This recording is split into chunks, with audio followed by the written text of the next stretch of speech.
Hay momentos en la vida en que todo parece acumularse. Sientes que tienes demasiado encima y no logras equilibrar nada. Los niños llegan tarde a la escuela, tú llegas tarde al trabajo, el closet está en desorden. Son esos momentos donde todo parece mezclarse. Demasiadas decisiones, demasiadas cosas ocurriendo al mismo tiempo, a eso lo llamamos caos. Pero lo curioso es que muchas tradiciones han observado el mismo patrón. Antes de que aparezca un nuevo orden, suele aparecer desorden. Este video no es sobre evitar el caos, es sobre atravesarlo con dignidad, entereza y confianza. Entender por qué aparece y cómo algunas personas logran transformarlo en estructura. Capítulo 1. Caos. Cuando todo se mezcla. Hay momentos en la vida en los que las cosas dejan de tener forma. No necesariamente es una crisis. No todo está destruido, pero algo cambió. Las responsabilidades se acumulan, las decisiones se superponen, las emociones empiezan a mezclarse. Imagina una semana cualquiera. Los niños tienen actividades nuevas. El trabajo exige más de lo normal. Hay cuentas pendientes, compras sin hacer y decisiones que no terminas de tomar. El closet se desordena, la agenda se llena y la mente empieza a sentirse saturada. Nada de esto parece grave por separado, pero todo junto pesa. Ideas, pendientes y preocupaciones compiten al mismo tiempo. La mente intenta responder a todo y termina perdiendo tranquilidad. A eso lo llamamos caos. Muchas veces no es un desastre visible, es simplemente una vida que por un momento perdió su forma. Es ese instante en el que no sabes por dónde empezar, cuando cada área parece exigir atención al mismo tiempo. Pero hay algo interesante que ocurre en esos momentos. Aparece una sensación interna de alerta.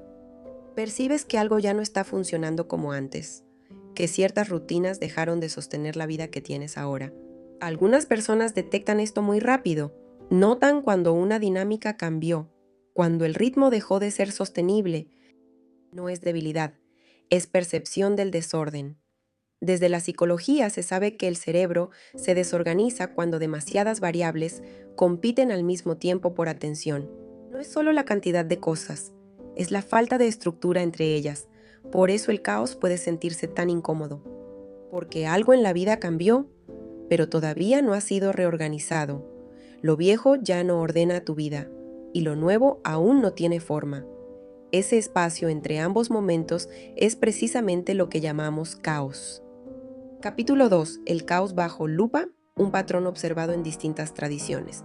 Curiosamente, este fenómeno no es nuevo. A lo largo de la historia, distintas tradiciones han observado el mismo patrón. Antes del orden, suele aparecer el desorden.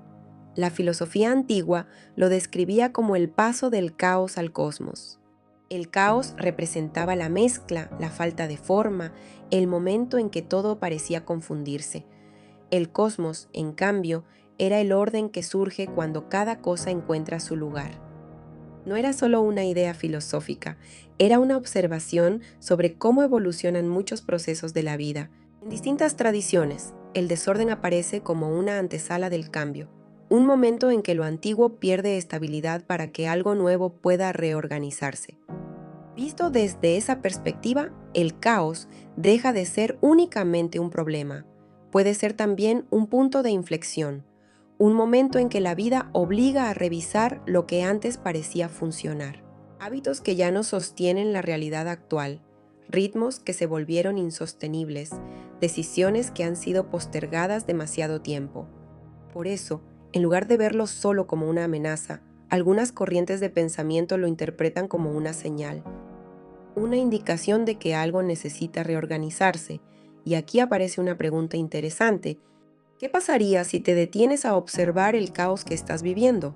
¿Qué podría estar intentando mostrarte? Porque muchas veces el caos no aparece para destruir, aparece para revelar. Revela dónde falta estructura, dónde algo cambió, dónde la vida está pidiendo una nueva forma de orden. Y cuando se observa con atención, deja de ser solo confusión. Se convierte en el inicio de una reorganización. Capítulo 3. Señales dentro del caos. Cuando el caos aparece, muchas personas intentan resolverlo eliminando aquello que creen que más las estresa, renuncian a algo, postergan decisiones, intentan soltar lo que incomoda. Pero no siempre se trata de abandonar lo difícil, aunque a veces se sienta como caminar sobre vidrios rotos. ¿Y si aquello que quieres soltar es en realidad el proceso que necesitas atravesar para llegar a tu próximo nivel? A veces el verdadero desafío no es escapar del caos, es atravesarlo. Seguir caminando incluso cuando el momento se siente incómodo, incierto o desordenado. Porque el caos muchas veces no aparece solo para incomodar, aparece para mostrar. Muestra lo que estaba pasando desapercibido.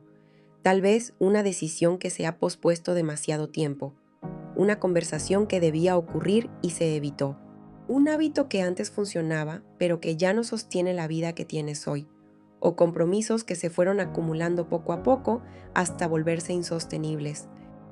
En medio del ritmo cotidiano, muchas de estas cosas pasan desapercibidas. La vida sigue avanzando, las rutinas continúan y las pequeñas tensiones quedan escondidas bajo la superficie. Hasta que algo cambia y el sistema deja de sostenerse como antes. Es entonces cuando aparece el caos, no siempre como un enemigo, sino como una señal. Una señal de que algo necesita ser revisado.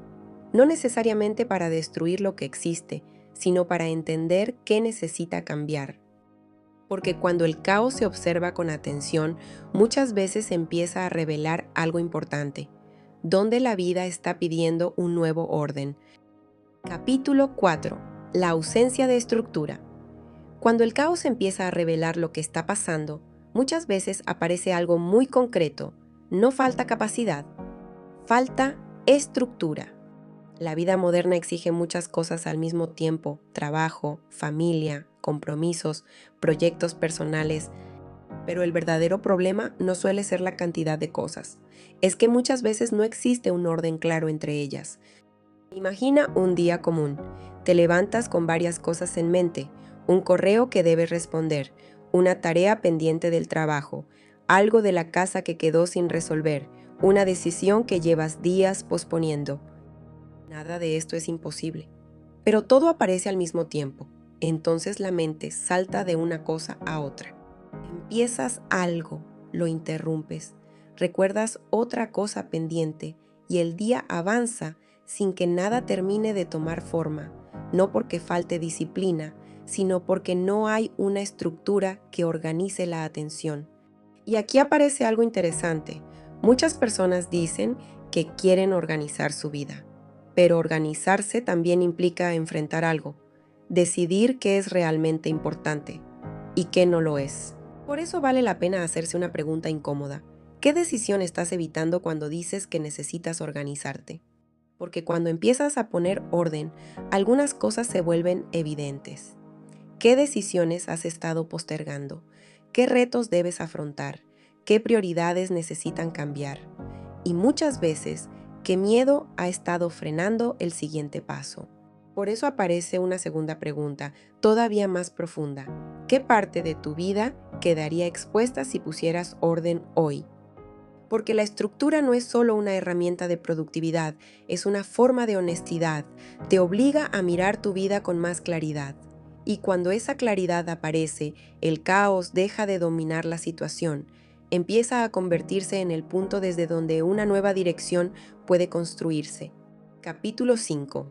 El caos como parte de un proceso.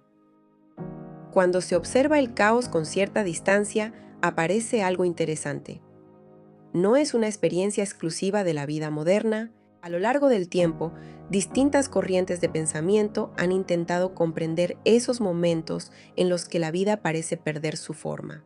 En algunos textos antiguos, incluso en la Biblia, el comienzo de la creación se describe de una manera particular. Antes de que aparezca el orden del mundo, el relato menciona un estado de desorden y vacío. Solo después comienza el proceso de organización. Más allá de la interpretación religiosa, la idea es clara. Antes de que algo tome forma, existe un momento en el que aún no la tiene. En el taoísmo aparece una intuición parecida. El Tao Te Ching describe la vida como un proceso continuo de transformación. Cuando una forma deja de sostener la realidad, el sistema comienza a reorganizarse. Y ese proceso no siempre se siente cómodo, a veces se manifiesta como incertidumbre. El budismo señala algo similar cuando habla de impermanencia. Nada permanece exactamente igual. Cuando una estructura cambia, un trabajo, una relación, una etapa de la vida, la mente necesita adaptarse. Y ese proceso de adaptación muchas veces se siente como confusión. Pero visto con más claridad, tal vez el caos no sea simplemente un error del camino. Puede ser el momento en que una forma de vida termina y otra todavía no ha sido construida.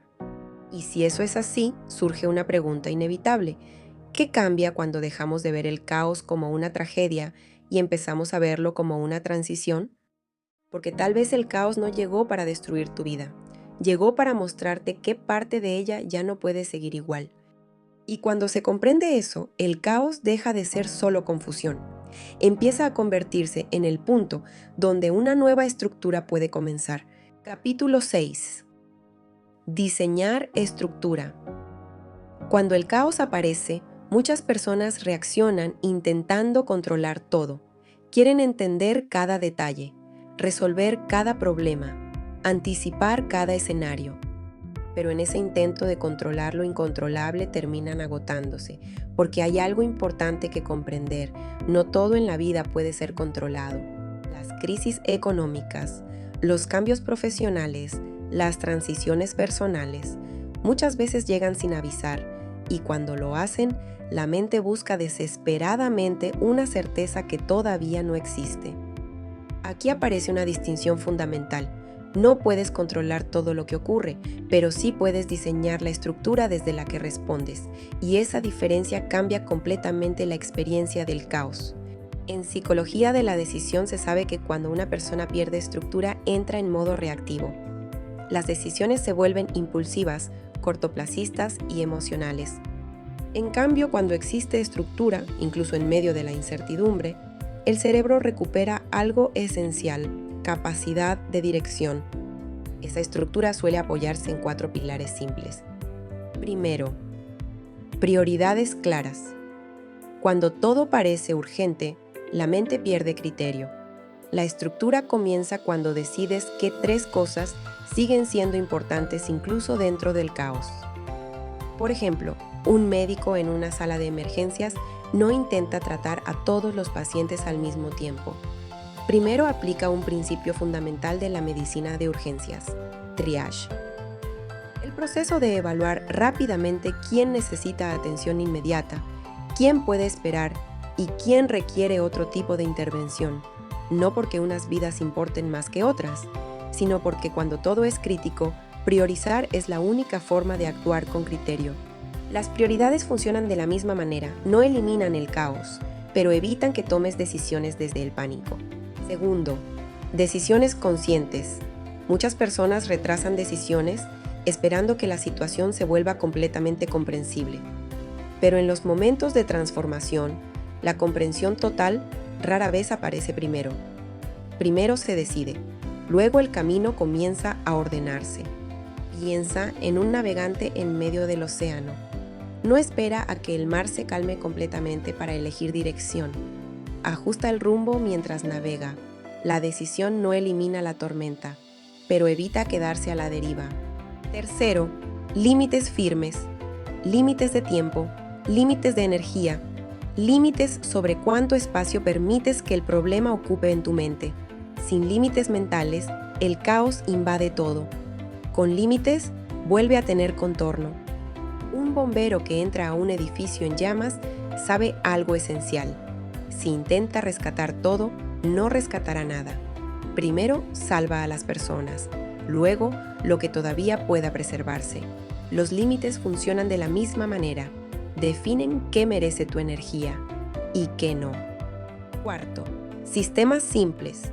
Pequeñas estructuras que sostienen tu vida incluso cuando tu mente está cansada.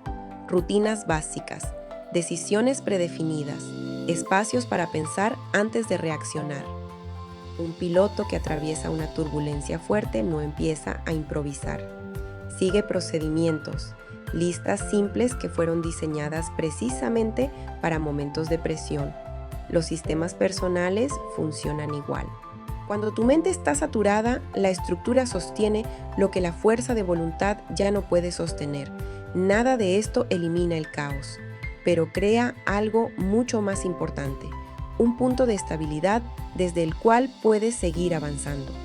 Porque la estructura no elimina la incertidumbre, pero te permite caminar dentro de ella sin perderte. Capítulo 7. El orden después del caos. Si miras con cierta distancia los momentos más difíciles de tu vida, es posible notar algo curioso.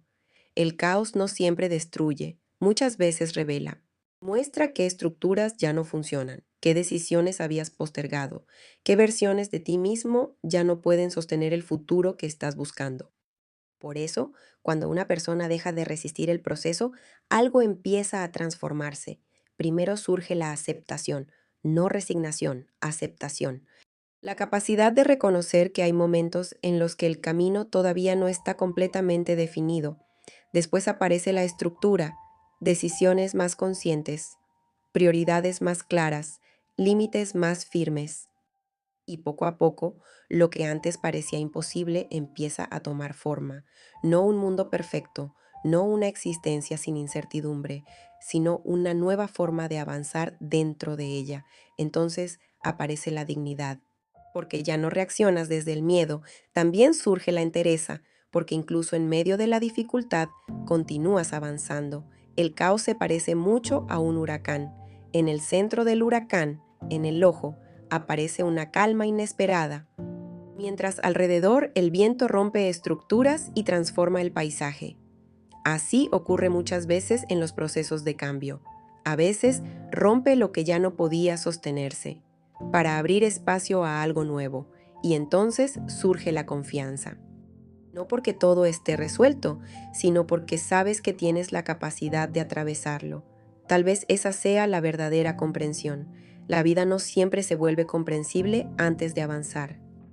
Muchas veces se vuelve comprensible después de haber atravesado el caos. Por eso este video nunca fue sobre evitarlo, fue sobre algo mucho más importante. Aprender a atravesarlo con dignidad, con entereza y con confianza. Porque el verdadero cambio no ocurre cuando desaparece el caos, ocurre cuando descubres que ya no te pierdes dentro de él.